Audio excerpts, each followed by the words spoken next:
ప్రైజ్లో దేవుని నామమునకు మహిమ కలుగును గాక. సర్వాధికారి యేసయ్య నామము పేరిట మీ అందరికీ ప్రత్యేకమైన వందనాలు తెలియజేస్తూ ఉన్నాను. ప్రార్థన.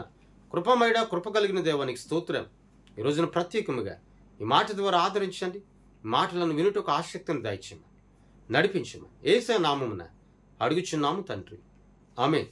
దేవుని వాక్యములకు వెళ్దాం. 34వ దావీదు కీర్తనలో దావీదు సెలవిచ్చుచున్నటువంటి మాట 10వ వచనాన్ని మనము చదువుకుందాం. యెహోవాను ఆశ్రయించే వారికి ఏ మేలు కొదువై ఉండదు అని సెలవిస్తూ ఉన్నాడు. యెహోవాను ఆశ్రయించే వారికి ఏ మేలు కొదువై ఉండదు. ఎందుకంటే సింహు పిల్లలు లేమిగలవై ఆకలిగొనినను. ఒకవేళ చూడండి, అడవికి రాజు సింహం తల్లి తన బిడ్డలకు శ్రేష్టమైన ఆహారం తీసుకుని వస్తుంది. అయితే వాక్యం ఏమని సెలవిస్తుందంటే, ఒకవేళ అవి లేమిగలవై అవి ఆకలిగొని అవి పత్తున్న ఉంటాయేమో కానీ యెహోవాను ఆశ్రయించే వారికి మాత్రం ఆయన దేనిని కూడా కొదువు చేయడటండి. ఆయన నమ్మిన వారికి ఏది కూడా కొదువు చేయడట.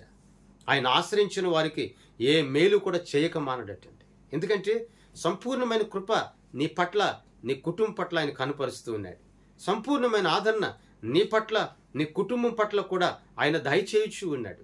చూడండి, ఎందరు నిన్ను తోలనాడినా, ఎందరు నిన్ను అవమానించినా, ఎందరు నిన్ను తృణీకరించినా నా దేవుడు ఏనాడు తృణీకరించలేదు కదా.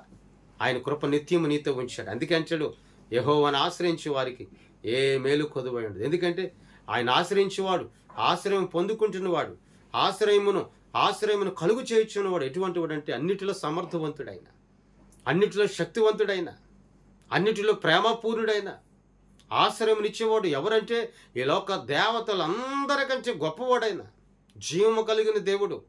ఆ జీవము కలిగిన దేవుడే నిన్ను నన్ను జీవింప చేస్తూ ఉన్నాడు. జీవింప చేయుచున్న ఆ దేవుని ఎదుట మనం ఆశ్రయం పొందుకుంటున్నాం కదా. మరి ఆశ్రయం పొందుకుంటున్న నీవు నేను కూడా చాలామంది దేవుని మందిరంలో సాక్ష్యం చెప్తూ ఉంటారు. మా జీవితంలో ఏ కార్యం జరగలేదండి, పలానా కొదువు ఉందండి, పలానా లోటు ఉందండి, పలానా కొరత ఉందండి. ఎందుకు కొదువులు, కొరతలు, లోటులు వస్తూ ఉన్నాయి? నువ్వు దేవుని సరిగా ఆశ్రయించలేకపోతున్నావు, నువ్వు దేవుని వైపు సరిగా చూడలేకపోతున్నావు, దేవుని సరిగా వెంబడించలేకపోతున్నావు.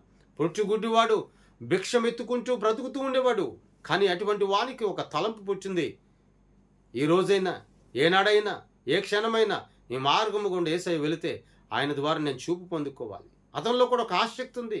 మరి ఈ రోజున నీలో ఆసక్తి లేదా? ఎప్పుడు చూసినా లోక సంబంధమైన క్రియలు, ఆలోచనలు, తలంపులేనా? ఎప్పుడు ఆశీర్వాదమేనా? ఎప్పుడు దీవెనేనా? ఈనాడైనా నా బ్రతుకు, నా స్థితిగతులు, నా మనసును మార్చు ప్రభువా అని నీవు దేవుడిని అడిగితే నీ బ్రతుకును ఆయన మారుస్తాడు. మార్చగలిగే సమర్థవంతుడు, ఆ సమర్థవంతుడైన దేవుడు నీతో ఉన్నాడు. అందుకంటాడు, సింహ పిల్ల ఆకలిగొని లేమి కలిగి ఆకలిగొని నన్ను యెహోవాను ఆశ్రయించే వారికి ఏ మేలు కూడా కొదువై ఉండదు. ఎందుకంటే ఆయన కొదువు చేయలేదో సమృద్ధిగా ఇచ్చాడు, సమృద్ధిగా ఆశీర్వదించాడు. ఇసుక రేణువుల కంటే, ఆకాశపు నక్షత్రముల కంటే అత్యధికముగా దేవుడు అబ్రహామును దీవించినట్లు నిన్ను నన్ను దీవించాడు, దీవిస్తున్నాడు, తోడై ఉన్నాడు, స్వస్థతనిస్తున్నాడు, నడిపిస్తున్నాడు. ఆయన ఎదుట నమ్మిక కలిగి జీవిందా. ప్రార్థన. ప్రియ పరలోకపు తండ్రి, నీకు స్తోత్రం. ఈ మాట విన్న ప్రభు ప్రతి ఒక్కరిని దర్శించండి, శక్తిని దయచేయండి, ఆదరించండి, బలపరచండి, నడిపించమని యేసయ్య నామమున అడుగుచున్నాము తండ్రి, ఆమేన్. దేవుని సన్నిధి మీ అందరికీ నిత్యము తోడయండి, నడిపించునుగాక. ఆమేన్. మీ అందరికీ వందనాలు తెలియజేస్తున్నాను.